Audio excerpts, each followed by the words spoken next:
Welcome to a 3 steps to sketch where we are going to look at a shifted cosine graph. So we will be graphing y equals -2 cosine of pi x plus 1. All right, so we can see that we do have a shift here. We see that phase shift going on within the input of the cosine function. So we know that we are going to use our more advanced method so we can tackle that shift.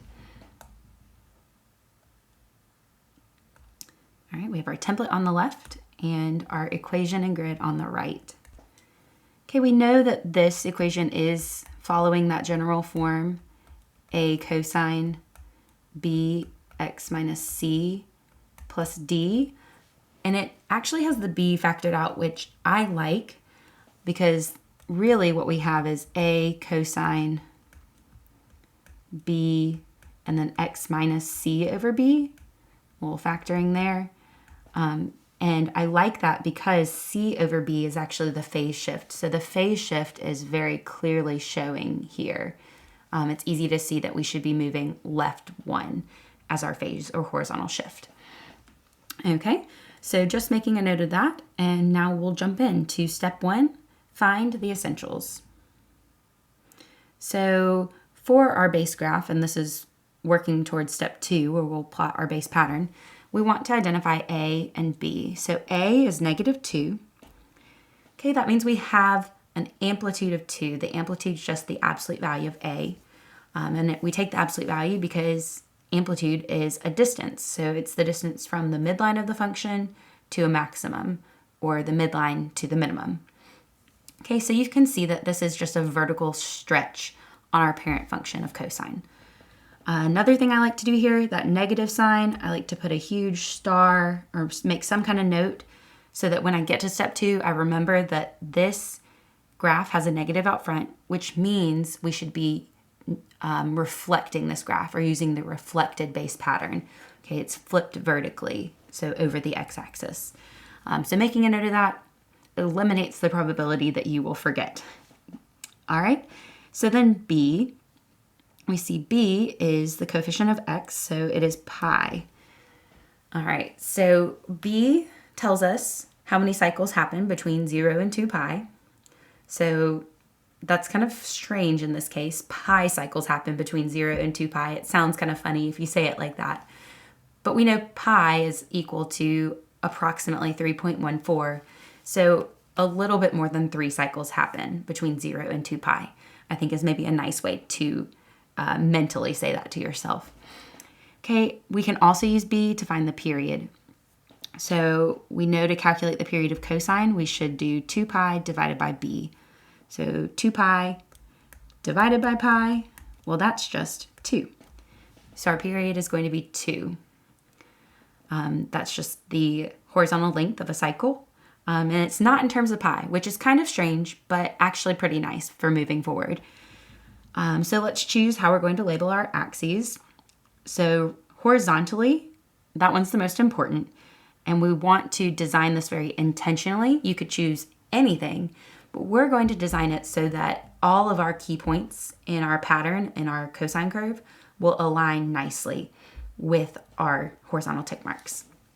So to set this up, all you have to do is take the period and divide by 4. You'll have 4 points and they'll line up with your tick marks. So period divided by 4, 2 divided by 4. Okay, so 1/2. So we'll count by 1/2 to label our horizontal axis. And then for your vertical scale, 1 usually works. If you wanted to use 2 because A is 2, you could do that as well. I usually like to use 1. So let's go ahead and label our axes. Horizontally, we'll count by 1/2. So 1/2, 2 halves is just 1, 3 halves, 4 halves, so 2, 5 halves, 6 halves, so 3, 7 halves, 8 halves, or 4. All right, and same goes on the other side, just with negatives. So we'll take just a second to do that. So -5 halves, -3. We're just counting by halves. It's kind of nice. All right, and then we'll count by 1s for our vertical axis. All right, we're all nice and set up. We just have one more thing to do in step 1, and that's to identify our shift. and we've already sort of talked about it. We see our shift is very obvious here. The only thing we have to be careful of is our equation, notice, is in the form bx minus c or bx minus c over b. So this x plus 1 is actually hiding a negative. So really what we have is x minus a negative 1. So that's a common mistake. People would shift right on accident instead of left, but our c over b, our phase shift, is actually negative 1, so we should be moving left by 1 unit. Okay, and looking at our scale, that's going to be 2 horizontal grid marks is equal to 1 unit. Okay, and then D, we see we actually don't have anything at the end of this equation, so we'll just say 0. Okay, there is no vertical shifting going on here. All right, so that's everything. We're ready to move into step 2, plot the base pattern. And I immediately see the star here. I think, okay, the star is to tell me that this is a reflected cosine graph. So the base pattern is going to be the one where we have our minimum, 0, maximum, 0. It's just a flip of the traditional y equals cosine x graph. All right, so let's plot that base pattern. Make sure you're doing this lightly. This is not your final graph. We're going to take care of the shifting in the next step. Okay, so lightly or in a different color, you want to start on the y-axis, and we know that our y-coordinate of this point should be equal to a, so it'll be -2. Okay, our next point will be on the x-axis, and it will be happening on our first horizontal tick mark to the right because we designed it like that. Okay, then we should have a maximum at the next horizontal tick mark, and the y-coordinate is just the opposite value of a, so 2. We have another 0 at the third tick mark to the right. And then we can finish out the cycle and start the next, repeating another minimum at 2. All right, and notice that fourth tick mark is labeled 2. That's the length of our period. We said that earlier, it's 2. So we should be feeling really confident about this base graph so far. All right, that's really all there is to step 2. Make sure those points were light. Or switch to your new color because we are moving into step 3 where we will shift, sketch, and repeat. All right, so we will move through point by point, so moving my green points. Really, we just have the one shift. It's our phase shift, left 1 unit. So that's 2 grid marks. So take each green point and move it left 1, or move it left 2 grid marks. Okay, so each of these, that's all we're doing. If we had had a vertical shift, we could do that at the same time. But since all we have is this phase shift or this horizontal movement, we will be doing that. And we're making these marks really dark because we know that this will be our first cycle that is final. Okay, so let's sketch in a cosine curve here. Do it a little bit nicer here. All right. So we have one cycle of cosine, our particular -2 cosine, pi of x plus 1. Now that we have this one cycle, we can repeat it as many times for as many cycles as we want. So I'll show this in a different color. Let's move to the right first.